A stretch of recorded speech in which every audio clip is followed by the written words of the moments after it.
Hello, my beautiful souls. Welcome sa ating tarot reading sessions. Keep in mind, general reading po ito.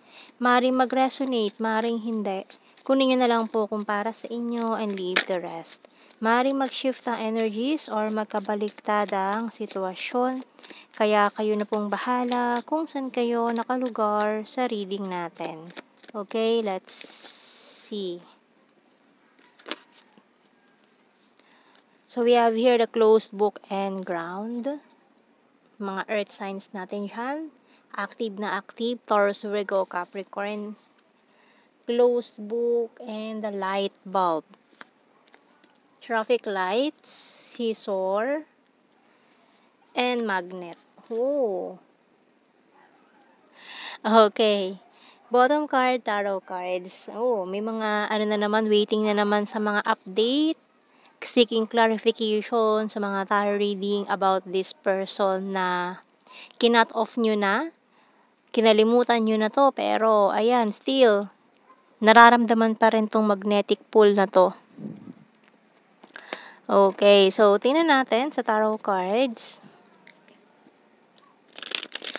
Matagal nang sinarado to eh. Matagal nang binaon sa limot. Ayan, mukhang binaon na sa ilalim ng lupa. No.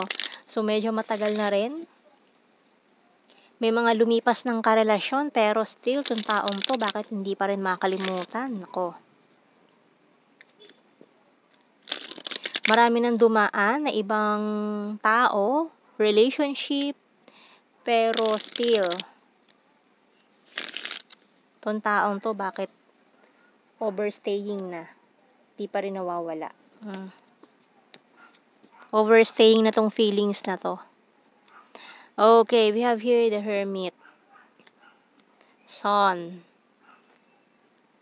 Knight of Pentacles. The Fool. Magician. Four of Cups. Ten of Cups. Five of Pentacles. Okay. Bottom card is the Six of Swords. So, after mag-move on nitong taong ito, parang ngayon lang nag-sink in sa isip niya na matagal na kayong wala eh. Matagal na kayong cut off nitong taong to eh. Matagal na kayong hindi nag-uusap. Siguro umabot na ng 4 na taon, hindi kayo nag-uusap nitong taong to. Kasi parang tinanggihan ka niya.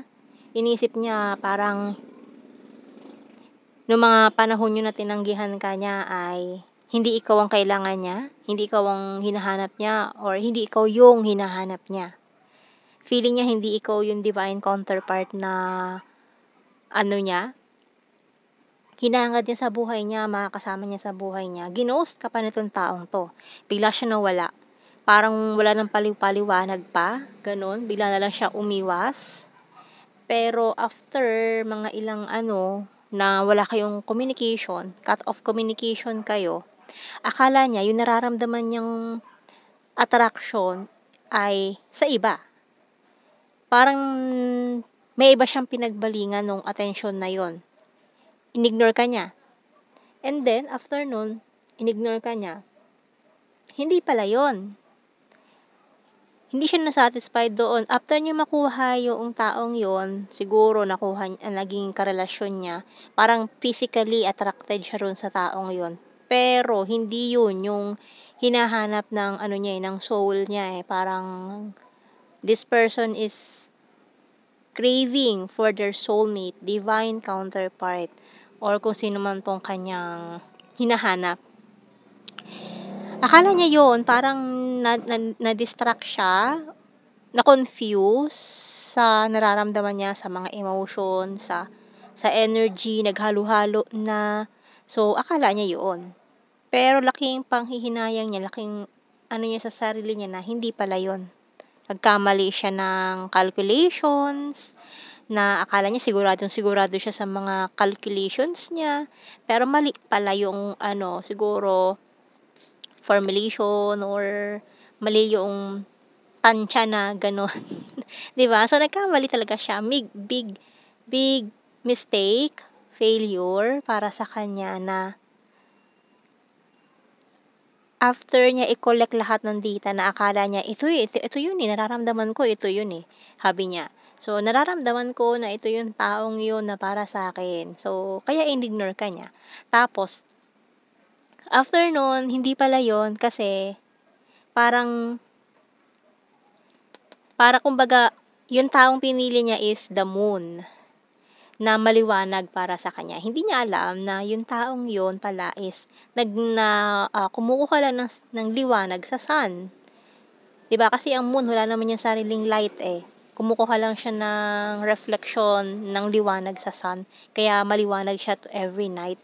So parang yun yung nakita niya na nagpapaliwanag sa buhay niya, sa madilim niya, sa gabi, 'di ba? Yun, buwan ang nagpapaliwanag sa gabi. So yun ang pinili niya. So iniisip niya siguro na itong taong 'to ang kailangan ko kasi nasa kanya yung mga qualities na gusto ko or yung kailangan ko sa isang tao. Pero nung umalis ka, 'di ba, umalis ka na. So nawala na yung yung main source kumbaga. Nawala na yung main source ng light na pinagkukunan ni moon. Kaya ayun, wala ng light. Pundi na. Kumbaga nawala yung ano niya, kumbaga yung speculations niya ay talagang wrong. Kasi nag-overthink siguro, nag-overanalyze kasi doon minsan, 'di ba, lalo na sa exam, 'pag nag-o-overthinking ka, nag-o-overanalyze ka, akala mo tama na yung sagot mo pero hindi pala. Gano'n yung ginawa nitong taong 'to. Nag-overanalyze siya. And ang ending, mali yung taong pinili niya. So, tingnan natin. Kasi minsan 'di ba, 'pag binibigyan tayo ng pagsubok, test, yun eh, binigay ng universe sa kanya is pagsubok or test. Pero na-failed niya yun. Hindi siya pumasa kasi nag-overthink siya, nag-overanalyze siya doon sa simple question na pinili niya is mali. Akala niya tama yung sagot na napili niya or yung taong napili niya. Pero hindi pala. So, ayun. Tingnan natin. Kaya kahit matagal na kayong walang communication, still, malaki pa rin yung guang sa puso niya. Na siguro ikaw yung naging greatest love nitong taong to. I have multiple opportunities. Giving up. I need to achieve my goals. You're so sexy. Can't let you go. You're so hot. I watch you from afar and you're my rest and my healer. You're so sweet and caring. So, ayun, ikaw ang naging parang greatest love niya, hindi niya makalimutan. So, kahit na marami ng taong dumaan sa buhay niya, still, may puwang ka pa rin sa puso ng taong to. Hindi niya yun makalimutan. Hindi niya totally maibigay yung space na yun sa iba. I bury myself in work to forget you. So, pinipilit na lang talaga niya. It was my fault but I blame you. So, ayan, maaari nag-sink in na to sa isip niya ngayon na kasalanan naman niya pero ikaw yung sinisi niya. I hide behind material things. We will be together again. I know I messed up everything. Yan. The timing just wasn't right for us. I wish I could take back my words. Oh, and I look for you everywhere. Bottom card, I feel you even though we are apart. So, kahit malayo kayo sa isa't isa, ayun, ramdam pa rin niya eh. Itong magnetic pull na to eh, ramdam pa rin yung presensya mo eh. Kahit malayo kayo, feeling niya nandyan ka pa rin. So, kuha tayong initials.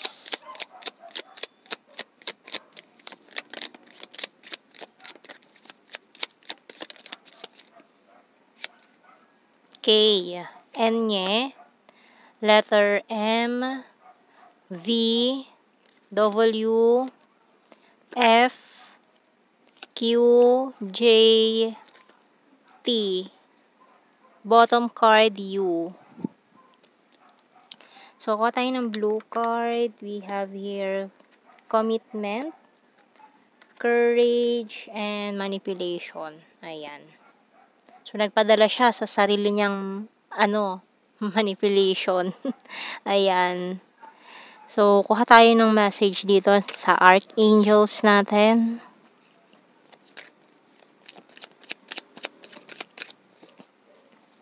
We have here clear cognizance by Archangel Uriel. Pay attention to thoughts and ideas that come to you as they are answered prayers. O yan, mga thoughts and ideas mo na mga hinihintay mo dyan, mga signs. Ayan, sagot sa iyong mga tanong, sa iyong mga dasal. And then, kuha tayo ng mga messages. General signs and messages natin.